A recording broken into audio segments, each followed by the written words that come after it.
Good morning, good afternoon, or good evening, wherever it is you're listening from. And welcome back to another excellent episode of AI and the Future of Work. I am your host, Dan Turchin, and I'm super excited to have today's guest on the pod.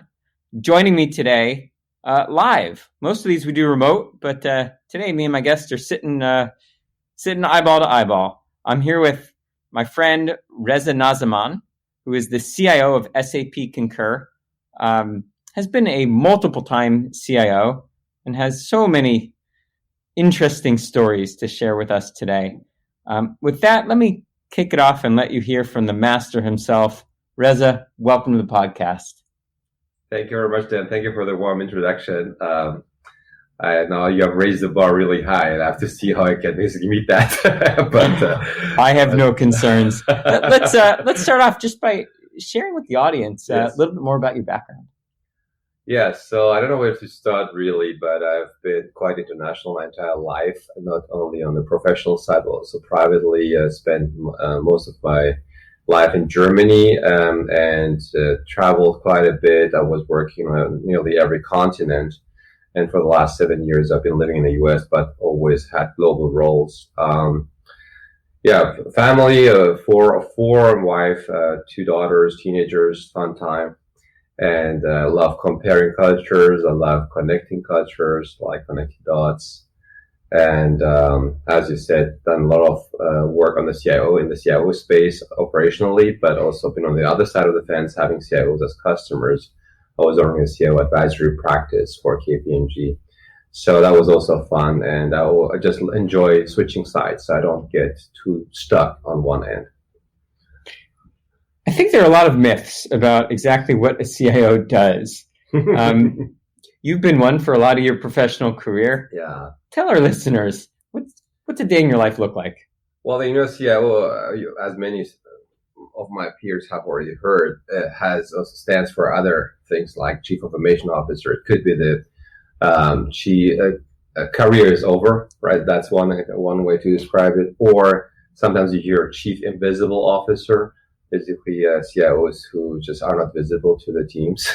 So, and it actually sometimes happens, and both happens actually. Career can be over, and it can become a situation where you're just so busy managing up that you just don't have time really to do your real job.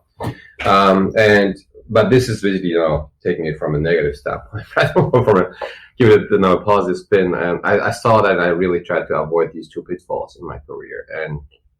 And also another element around the CIO job is nearly every company I've worked at, the CIO role was not really considered as kind of the forefront runner role. It was more like, okay, you are there in the machine room and just you make sure that our systems are up and running. When you talk to stakeholders or end users, what's the first thing which comes to mind when you think about a CIO activity? It's like, oh, my laptop is working or my laptop is broken, right? So as many of you know, the role is much, much broader. It's really, and in these days, when we talk about digital transformation, you see that there is more and more relevance attributed to that role. Now, it's always a matter of what you make out of it, right? So there are situations where CIOs indeed do nothing else than infrastructure support, and because that's table stakes. I mean, there's an old saying, infrastructure never makes a CIO, but it can break the CIO.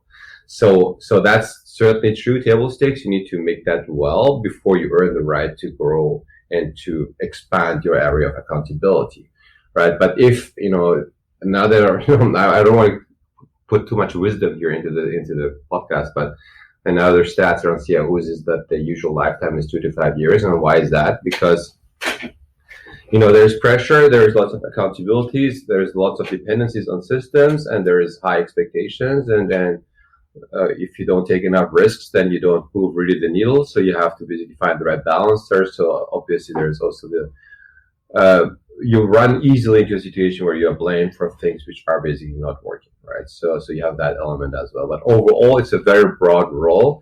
And what people often forget is not just about technology. There's a lot of the people element is so important. The cultural element is so important, especially if you run large global teams. You see that conference calls, right? usually our US headquarters, we often forget, that other cultures maybe are not as extrovert as we are, right? And they don't speak up. And then we sometimes think that it's just because they just are too shy maybe, or they just, are not performing, right? And that would be really the false conclusion. But sometimes it happens that way, and we need to be respectful about different cultures and how people basically interact together and take the best out of each group, right? So I think it's a very broad role. There is high expectations. CIOs earn the right to have a seat at the table, at the executive table. It's not always given. Also depends who they report to, obviously. I mean, that's the starting point. But then you can earn the right, because reporting line organizational structure is just one element, but it's also important to prove it, right? To prove relevance and to prove impact, and also to demonstrate what it means. Chief security officers sometimes are part of the CIO organization. Sometimes they report to the CIO. Sometimes they're a peer to the CIO. Sometimes they're a total different organizational unit, right? I mean, I personally prefer actually the CISO to be independent from the CIO. But that's also another, we can talk maybe next time with the CISO role, but they have, of course, also a huge burden to carry, and also justify always investments is always harder for them than for CIOs. But even for us, there are certain things which are easy to justify and others harder. And ideally, you turn basically the situation around and involve the business early enough that they sponsor engagements, as opposed to pushing things up the hill from the IT organization. At the same time, CIOs don't want to be just order takers, right? Want to be partners of the business. So highly complex setup, lots of challenges, lots of opportunities, never gets boring. So people who have not been in that role, especially in technology software firms, I've been working in various software firms. Now I'm at SAP Concur. I was previously at Microsoft. We are considered sometimes, okay, you run the IT in the background, right? And we do the business on the forefront, right? So we have to work an extra step, right? To prove that actually we also have a huge kind of impact on the outcome on the top line as well, not just bottom line, not just cost saving, right? And that's usually appreciated if you can prove that. A lot of themes there that I want to unpack. One of which is, do you think of yourself as first a technologist or first a people manager? And then the part two of that question is what you think of yourself as being reflected in kind of your daily calendar? Yes. Yeah, I would say, actually, I would add a third dimension, which is business. I would say I'm first business because I've worked in various industries, and every industry is different. Every industry has different priorities.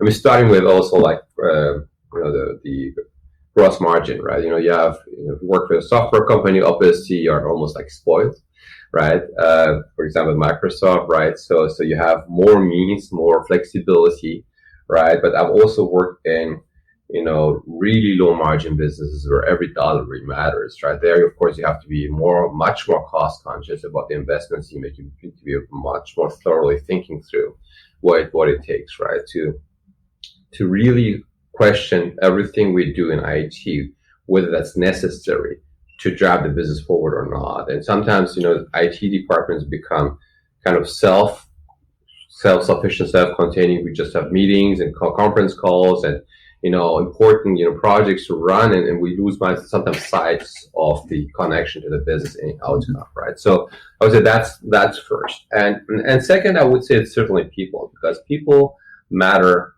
much more than technology. Technology at the end of the day is created and also is coming together through people who can collaborate together.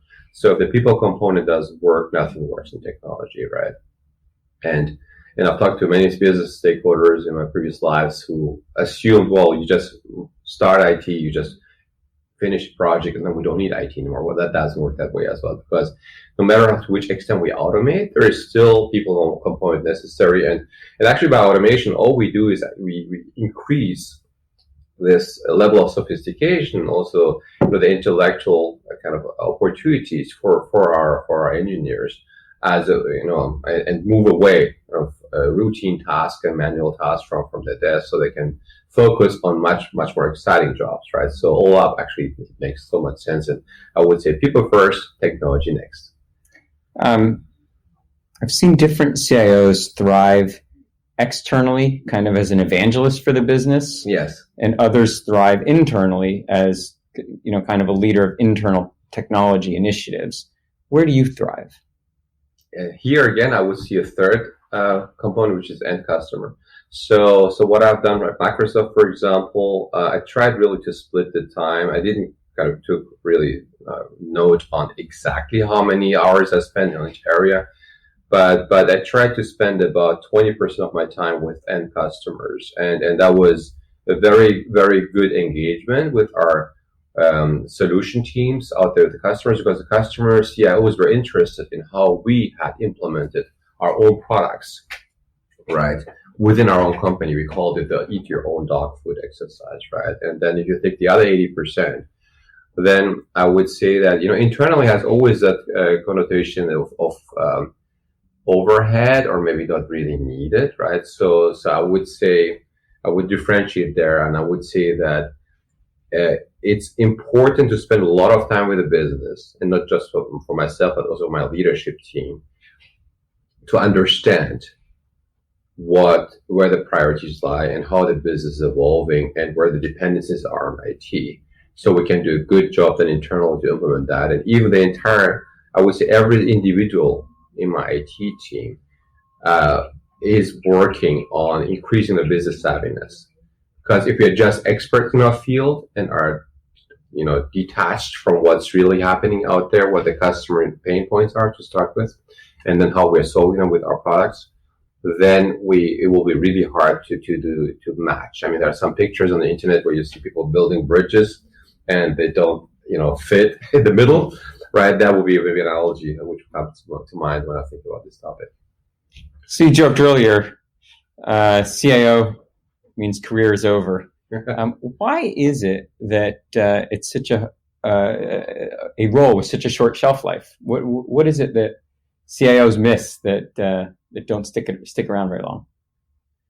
I would say that there are two ways how careers can be over, right? One is just towards kind of becoming a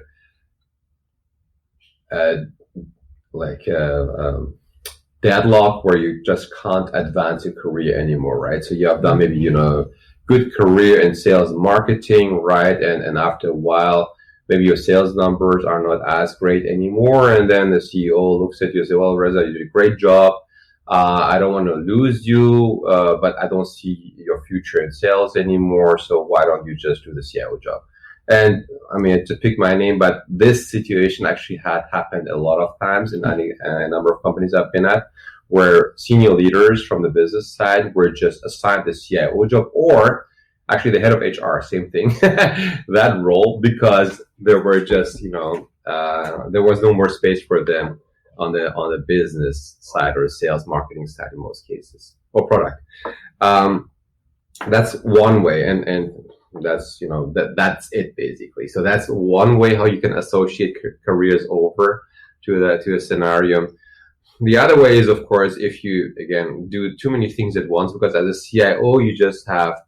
I mean, I used to work also in consulting. Consulting was so much easier than being in a CIO role, because in consulting, you have a clear mandate, you have a clear scope, you have a clear budget, and clear, more or less, timeline. I mean, of course, there's some, there's some slippage there, but all up, there's clarity around the priorities you have for certain tasks and resources.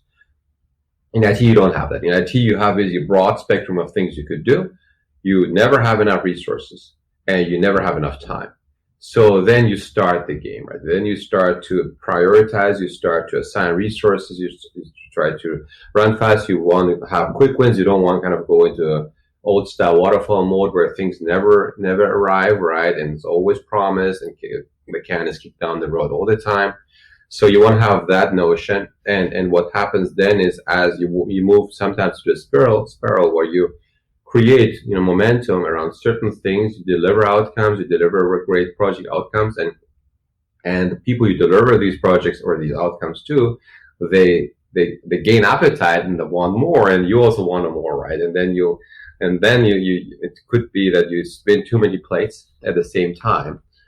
And also complexity, of course, kills you sometimes, right? That the systems become too complex You don't have enough experts, including yourself, who understand really the end-to-end picture. And no matter how many architects you hire, you still kind of struggle with that, right? And of course, there's war for talent. There's every company wants to hire the best technology resources. I mean, being in technology, there couldn't be a better time than today for all of us to be in this industry. So all that pressure leads to a situation where failures are inevitable. And then it's a matter of, which failure leads to which consequence, right? And things crash, there might be a business impact, there might be a huge financial impact, right? If this happens a few times, if systems start to become unstable, then of course the CIO gets under pressure. If some smart CIOs see that coming, and then start engaging with other companies, and then jump to the next job. That's one way to do it. And the other way is basically just career ends, and then they just have it, maybe just garden leave for a while and then start something new. But I would say I wouldn't really reduce kind of that dynamic to CIOs. If you look at CEOs in corporate America, we have pretty much the same dynamic as we speak. And if you look at the stats, what was the lifetime of CEO maybe 20 years ago compared to now, it's reducing, right? And another factor which plays to that is competition, right? It's just as simple as that. New leaders going to pop up who just are extremely smart and extremely competent. And if you're chairing of the board of a company, no matter which size, you look at the people who run your company today, you look at the potential people who have out there, and then you replace, right? So that's a natural, effect which comes to play. But all up, there is not really a loser in that game these days because of the situation, economy, and technology. So if people have the right network, if people have the right also skills and profiles, they just land somewhere else because those resources are so needed. Who went through those experiences, actually who had those failures, those are the ones you want to hire first because they also have a good sense of reality as opposed to being a bit reckless. And so there is always a positive side to this.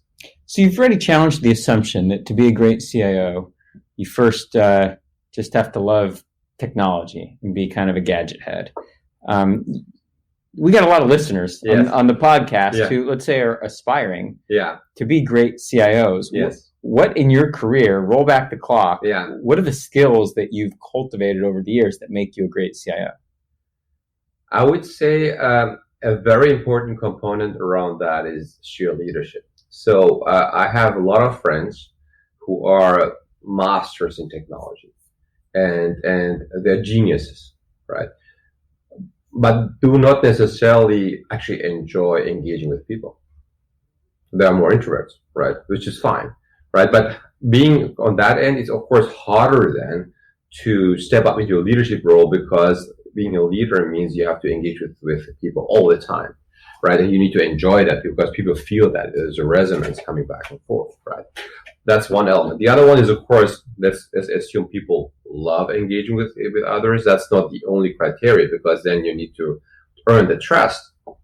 And trust is built on various pillars, right? One of which is also competence. If I'm an incompetent leader, then nobody will follow me because they will say, well, why should I? I mean, it's just like, it's taking us down the hill, right? So you have to have that component and you have to convince them not just by telling, but by showing, right? I mean, there is another I feel like a wise man now here when I say this, or saying people don't care how much you know until they know how much you care, right? So that's basically what's applicable in that case as well. So I think all these components come together. And strong leadership, I mean, for me, the turning point was at McKinsey because I had very strong leaders as my boss and the boss of my boss. And I just watched them. I watched them in action. I watched them what they do. Sometimes it was just the way how they reacted to comments. It was not always what they said. Sometimes it was just a facial expression, which made a difference. The way how they were present in the room, the way how they were actively listening.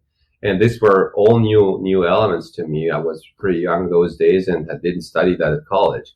So I was just studying them and I was like, wow, I mean, I see the impact on me. So what I need to do is I need to become a bit like them and copy it in a way. But of course, the more I copy, the more I repeat, the more it becomes part of my DNA. So I started to grow as the leader. And it was not just through leadership trainings. I don't discredit those. Actually, I have visited a number of those as well. But a lot was just self learning. And that was really fun to see the cause and effect when you act in a certain way, how it arrives with the audience. So you've been part of some really iconic corporate cultures, from McKinsey to Microsoft to now SAP. What are the attributes of a great culture? That's a very good question, a very heavy question, right? Because a good could mean good to somebody and could mean bad to somebody else, right? So I would say, generally spoken, there are different cultures which there's not one single culture which succeeds, right? Or which is good or bad, right? But it's just a matter of the perception of the audience, of the crowd, right? So there could be maybe 10 or 12 different categories, and I didn't study that, right? There must be some scientific papers around that, right? For what type of cultures or what identifies cultures and so on and so forth. But what I experienced in the practical world is, for example, the culture of McKinsey was so different to the culture of Microsoft, but both cultures were really kind of inspiring to me. They were, I mean, what I loved of Microsoft, for example, is that every single employee loved the company. And I was like, how come that they love the company? Because when I was working consulting at KPMG and McKinsey, we had a number of programs which we called corporate identity. We ran corporate identity programs so people embraced the culture. It was pushed. And there was nothing like that at Microsoft, but people still loved it. So I tried to understand how come that people love the company without a push from the top. And that was exactly the reason, because there was no push from the top to love the company, right? And of course, I was part also of, at Microsoft when we went through a major cultural transformation with Satya Nadella, and he's very iconic to that end. And I saw a lot of great things he did by role modeling the way as a leader and changing the way how we all were operating. To give you an example, in the old Microsoft days, we were celebrating every time we were shipping a product, and he stopped that. I said, it doesn't make sense to celebrate when you ship a product, because it only makes sense if the customer really adopts it. That's where we actually, so he stopped all these parties, and it was a big shock to people, but they understood the reasoning behind that. Now, a few words from McKinsey. They are the most professional company I ever have seen in my life. The way how they engage with customers, the way how they structure the teams, the way how they deliver, of course, working really hard. I mean, the day started at 8 a.m. and normally ended at 8 p.m. And that was just normal. And usually you did extra hours after that. So that was that element, which was maybe a bit not so nice, especially in these days. I think if I talk to young college graduates, nobody likes that notion, right? They are by far more spoiled, and they want to have also some life, which I understand. But the level of discipline I saw there, and the way how we basically were obsessed by the customer and really made sure that everything is delivered to perfection to the customer and has really true impact for the customer. I've never seen anything like that before. And of course, people joke sometimes with consultants that they just did their PowerPoints. Not applicable in that case. I mean, there was really more deliberate, and there's a reason why these companies still strive and still grow. Fascinating answer. Really insightful. Thank you. Feels like we're just getting started, but we're going to run out of time here, yeah. And I got to get in this one last question. Yeah. I want to know what's your advice for a younger version of Reza? Yeah. Well, I have lots of advices, and I have 2 teenage daughters, and what I notice is that they just don't listen to my advices. So it doesn't work there for sure. And that's a conclusion from me for them. It's they have to just go through and learn their own lessons their way, the same way I have done that. And I remember whenever my dad started to give me advice, the moment he started, it sounded like advice. I stopped listening, but still I give it a try. I mean, I would say if I could put myself into my shoes 25 years or 30 years ago, I would probably could have done more with regards to thinking outside of the box, because a lot of what happened throughout my career so far has been, to a certain degree, a result of the influence of everybody around me and everything I perceived in a near kind of circle around me, right? At college, I had a good friend told me, hey, this network stuff is really taking off. We should focus. And I was studying computer science. Let's do networks. I said, okay, let's do it. And I went there, and indeed, that was the beginning of the internet revolution. So that was pure coincidence. If I would have bumped to somebody else, I would have been maybe somewhere else now, right? It's database or whatever, which is also good. But so that's one example. And then, I was in consulting. I was first running the IT department consulting. I saw the consultants like what they do, so I wanted to become one of them. I wanted to become a partner in consulting. So that was what I aspired and went there. So it was all kind of, and then in software, IT, CIO, I saw CIO roles. I love CIO roles. That's why I do CIO. I never stepped out and say, okay, so what else is out there? Totally independent of what I've done so far and what I've studied so far, what I've seen so far. Because if I would have done that, probably the spectrum of opportunity would be by order of magnitude higher.